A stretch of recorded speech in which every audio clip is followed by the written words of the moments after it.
Hey everyone, just going to take a few minutes in this video to go over the homework items for this week. So when you click on the Week 9 Homework Assignments tab in the Week 9 module, the first thing you'll see is an assignment to read over Chapter 6.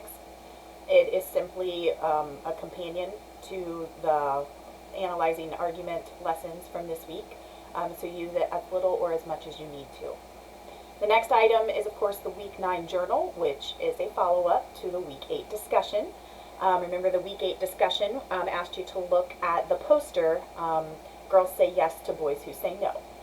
If you were not able to participate in last week's discussion, you can still see the image posted below the discussion prompt, and you can look at that and think about, you already probably know the questions that everybody answered for the discussion, the same ones they've been all quarter.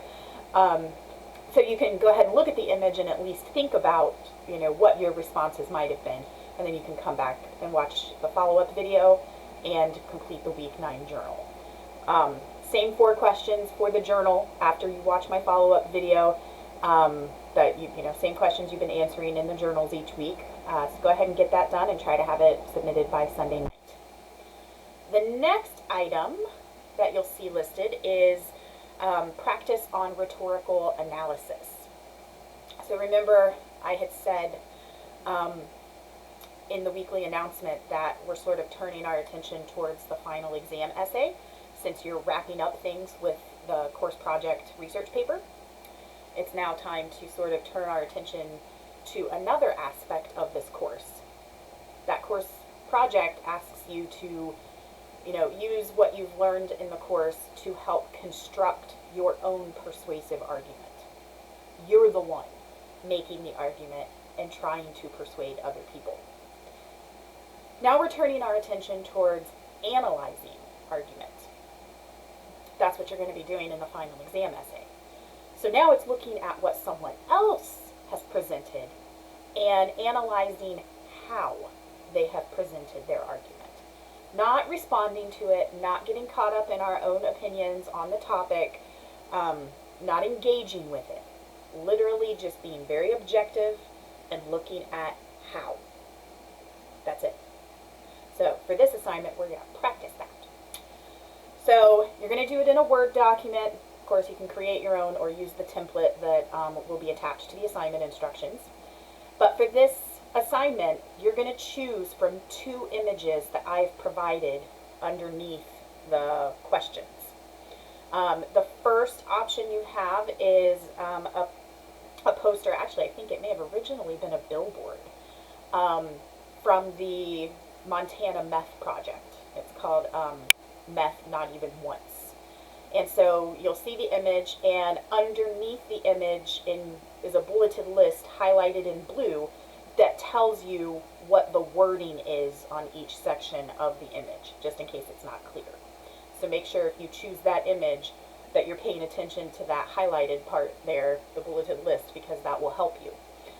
The other image is of a tiger mopping outside of a peep show, and it's from Pro Wildlife, and I have also highlighted in green a bulleted list there under that image, so that you can read all of the text that's on that one if you happen to choose that one for your assignment. So you'll choose one of those images, just one. Choose one of them to work with, and you're going to answer 5 questions. The first question, what is the main claim in the ad? And again, it might be stated in the text that's on the image, but it might not be. So look at the image, look at the wording, and what is the claim? What is the argument that they are trying to convince us of? Remember, the answer should really be one sentence. Any good claim should be able to get it in one sentence. Question 2. How does the ad support its claim? Explain how the visuals support the claim. Explain how the words support the claim. What have they included to help support their argument? And 3, to what common values does the ad appeal? Refer to slide 3 in the Values and Assumptions Part 2 PowerPoint back in the Week 4 module if you need a refresher on what we mean by values. And this is values with a capital V. So these are, that list of things like, we value freedom, we value responsibility, we value wisdom, we value nature, we value money, we value youth, right? What values is this image appealing to? Think about that. List your answers. Question 4, what common assumptions does the ad rely on?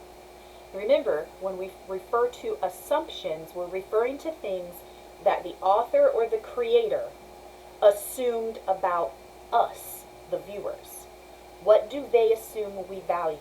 What do they assume we believe? What do they assume that we think or feel about this issue? What do they assume that what we consider to be important? Right? So in other words, they are assuming these things about us in order to make the argument stronger. What must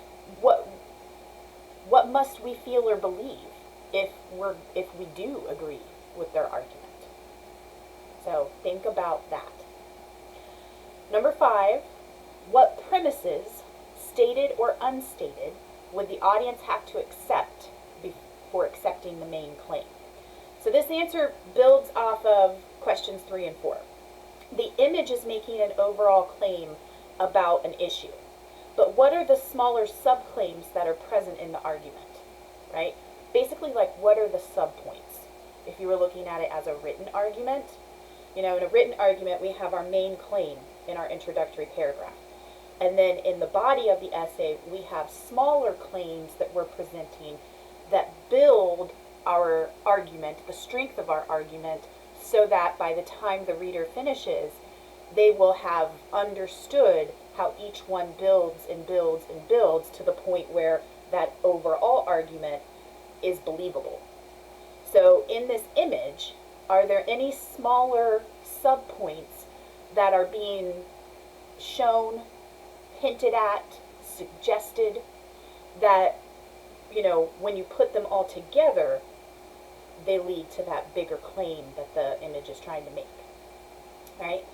And that's it. Those 5 questions on one of those images. Choose one and answer the 5 questions.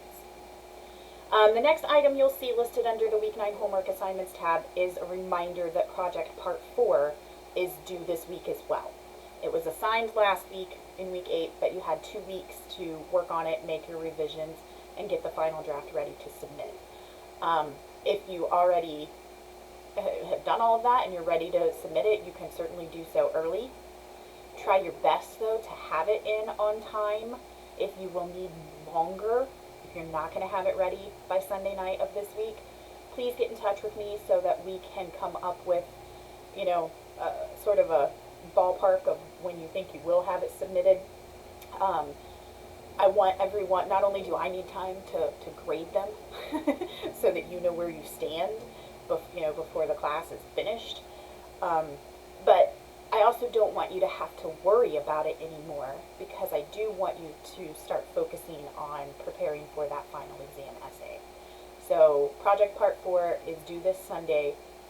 If it's going to take you longer, please get in touch with me so that we can agree upon a time when you will be submitting it. And then the last item for Week 9 is, of course, the Week 9 discussion. And this is our last discussion. It's the last time we're going to be looking at any of these images and answering those 7 questions. So this week, you're going to be looking at an AIDS prevention poster with a very striking image, very compelling image. This poster is layer upon layer upon layer of possibilities. It's big. There's a lot going on. But there is some text on it that you might miss. I think the big wording towards the bottom, you're not going to have any trouble reading that. But I do note on the instructions for the discussion that in the upper right corner, within the picture itself, you can see the creator's name and the year that the poster was published. The creator, the artist, his name is David Lance Goines, but the year that the poster was created was 1985.